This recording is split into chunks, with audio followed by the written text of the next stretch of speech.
Ito ang aking CKD patient. Yan, may ginagawa na naman. Nagkutunting-ting na naman siya.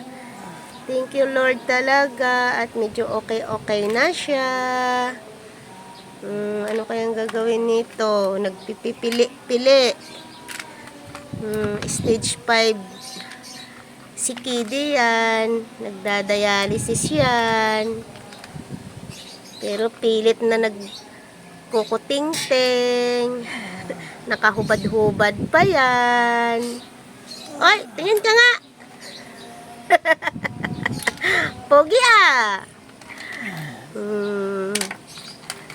Yan, basta laban lang.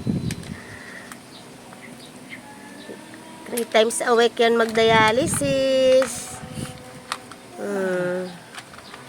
Love you, papang ko. Ano kayang pinipili nito? Malabo-labo na ang mata niyan. Oh, di ba?